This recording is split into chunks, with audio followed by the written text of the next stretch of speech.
Anda sedang mencari laptop kencang? Lalu, apakah laptop kencang itu selalu berat dan bongsor? Anda ingin yang ringan tapi ngebut? Waduh, kalau pembawaan saya kayak gitu udah pasti dikatain sales sih. Padahal ya di sini saya cuma pengen kenalin satu laptop yang ringannya bukan main. Tapi punya spek yang edan. Kenapa harus banget sih notice bobot laptop dan speknya? Jadi gini sob, dibuatnya laptop itu kan untuk kita mobilitas atau portabilitasnya. Singkatnya, PC yang bisa dibawa kemana-mana. Udah include mesin PC, layar, keyboard, mouse, speaker. Ya intinya laptop itu adalah komputer yang ringkas dan bisa dibawa kemana-mana. Kelemahan laptop ya umumnya ada di spesifikasi yang rata-rata lebih lambat dari komputer di harga yang setara. Walaupun ada kok laptop yang kenceng, tapi biasanya itu berat ya karena memang mesinnya yang bikin bobot laptop itu jadi nambah. Pertanyaannya adalah, apakah iya kita butuh PC yang bisa dibawa kemana-mana tapi berat? Bukannya portabilitas laptop itu ada karena ringan dan simple dibawa kemana-mana? Jadi kayak bertolak belakang ya antara portabilitas yang harusnya ringan dan ringkas, tapi malah dibuat berat dan merepotkan. Tapi, walaupun semua balik lagi kepada kebutuhan masing-masing, soalnya ada juga orang yang beli laptop gaming yang bongsor tapi malah gak dibawa kemana-mana. Menurut saya sih itu laptop jadi hilang fungsi portabilitasnya. Tapi sekali lagi ya balik ke dirimu sendiri lah. Salah satu laptop yang saya pegang di sini sebenarnya udah bisa mewakili fungsi laptop yang sebenarnya. Yaitu adalah HP Pavilion Aero 13 dengan seri BE2005AU. Jujur ya, saya nggak ahli dalam mereview, tapi saya akan sampaikan sebisa saya dan sesederhana mungkin, biar teman-teman bisa paham. Mulai dari luarnya dulu ya, laptop ini punya desain minimalis, nggak banyak neko-neko. Bahan bodinya dari magnesium aluminium dengan panjang sekitar 30 cm, lebar 21 cm, dan ketebalan 2 cm kurang dikit. Menjadikan laptop ini super ringan sob. Beratnya aja ya ampun, cuman ada di 982 gram doang. Ya, 1 kilo nego tipis lah. Di jinjing atau di bungkus sana sini juga enteng. Malah lebih berat ngelupain mantan kali ya daripada bawa laptop ini. Gak nyambung ya. Di sebelah kiri ada port HDMI 2.1, USB 3.2 Gen 1, USB Type-C Gen 2. Bisa dipakai buat ngecas ya BTW USB Type-C-nya ini. Lalu ada audio combo jack 3,5 mm. Di sebelah kanan ada USB 2 Gen 1 lagi, dan port DC-in atau port buat ngecas. Ukuran layarnya ada di 13 inch dengan resolusi 1920 x 1200 pixel. Jadi aspek rasionya di 16:10. Punya klaim 100% sRGB. Peak brightness-nya itu ada di sekitar 472.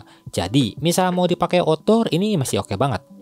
Keyboardnya sendiri enak buat disentuh, jadi kayak halus-halus gitu. Mirip pipi halusnya. Punya backlight putih dengan 2 tingkat kecerahan. Lalu touchpad-nya juga lebar kayak jidat. Ngebuat kita satset-satset lebih nyaman buat multitasking. Terdapat fingerprint di sebelah kanannya. Speakernya menghadap ke bawah dengan pembuangan panas atau ventilasi di bagian bawah layar. Setelah ngomongin luar, kita ngomongin dalamnya nih. Soal spek, laptop sekecil ini punya tenaga dalam yang sakti sob. Ditenagai AMD Ryzen 7 7735U yang udah Zen 3 Plus ya.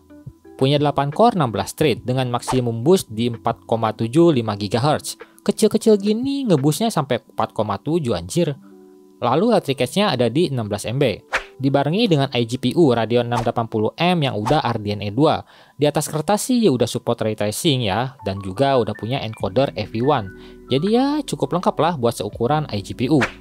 RAM-nya sendiri punya kapasitas 16 GB LPDDR5 dengan speed 6400 MHz. Cukup kencang walaupun bukan yang terkencang.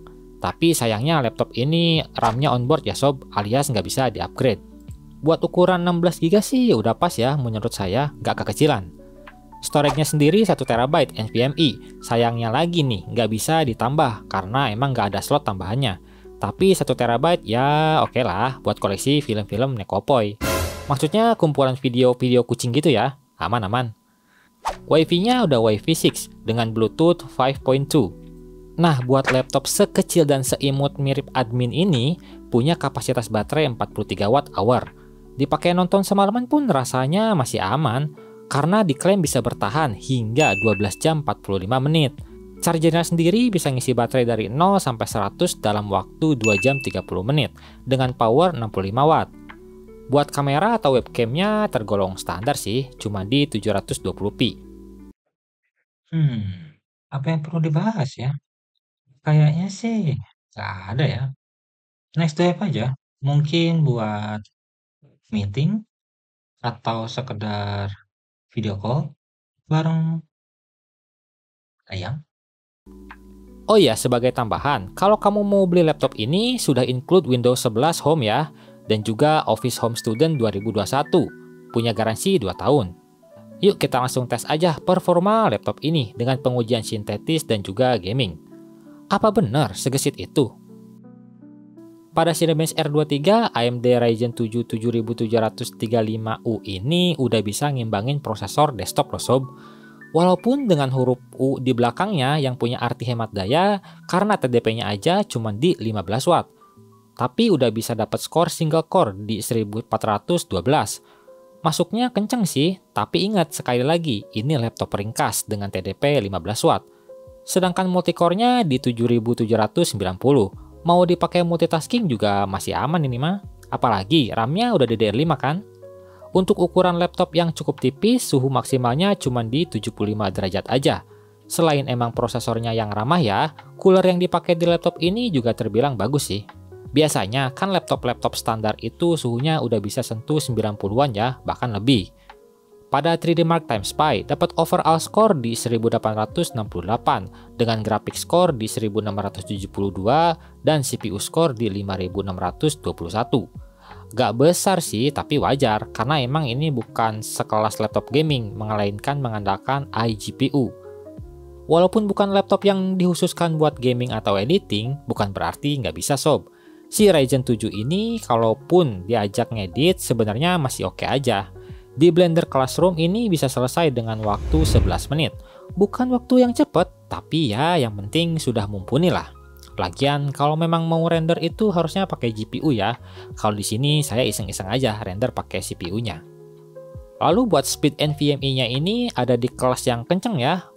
Buat ukuran PCIe 3 punya read di hampir 3500 dan write di 2789. Buka aplikasi udah gak perlu nunggu-nunggu lagi. Bootingnya aja cepet banget.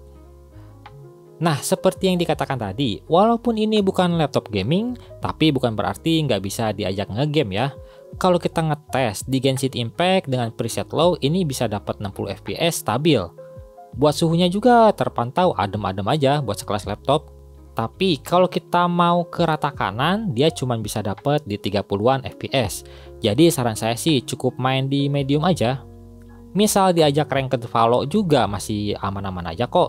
Di rata kirinya bisa dapat FPS di atas 100. Tapi kalau kamu iseng-iseng gitu ya, pengen main di rata kanan, tenang aja, masih playable kok. FPS-nya masih di atas 60. Lagian layarnya juga masih 60Hz kok, jadi santuy aja. Dari semua omongan yang saya tadi katakan, bisa saya simpulkan, laptop ini mempunyai beberapa kelebihan.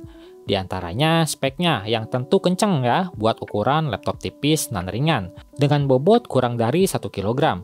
Bisa saya katakan juga kebutuhan utama untuk laptop ini tuh di bagian multitaskingnya ya, karena si Ryzen 7 ini ya udah mendukung banget lah buat ngelakuin hal itu. Dipakai nonton juga udah mantep banget, layarnya tajam. Mungkin ini karena efek dari layarnya yang cuma punya ukuran 13 inch doang ya, jadi rapet banget pixelnya. Nah, buat kamu si paling gercep, gesit, dan aktif, laptop ini bakal cocok banget sob, dibawa kemana-mana, ringan, dipakai kerja cepet juga sanggup, karena didukung RAM dan NVMe-nya juga sih yang kenceng. Baterainya juga tergolong irit ya, jadi laptop ini saya rasa didesain buat orang outdoor kayak Bang Toyib yang jarang pulang. Tapi ya bukan tanpa kekurangan sih, menurut saya kekurangan terbesar pada laptop ini ada di bagian opsi upgrade-nya ya. RAM-nya nggak bisa ditambah, NVMe-nya juga nggak bisa ditambah. Padahal opsi upgrade pada laptop itu umumnya emang ada pada dua part itu ya, upgrade RAM atau storage, tapi di sini malah nggak bisa. Jadi dengan harga 14 juta kembalian ini, apakah worth it buat dibeli? Saya pribadi menilai laptop ini worth it ya buat dibeli dengan catatan kalau emang kamu orang yang jelas sibuk di pekerjaan outdoor, luntang-lantung sana-sini. Karena emang laptop ini bisa menuhin kebutuhan yang seperti itu. Tapi kalau kamu cuman diem di rumah atau jarang kemana-mana gitu ya, ya jelas laptop ini bukan diciptakan buat orang yang mageran kayak saya. Hehehe. Jadi gimana pendapatmu tentang laptop ini sob? Like video ini kalau kalian suka. Nggak usah di-like juga nggak apa-apa, tapi minimal tinggalkan jejak kalian di kolom komentar.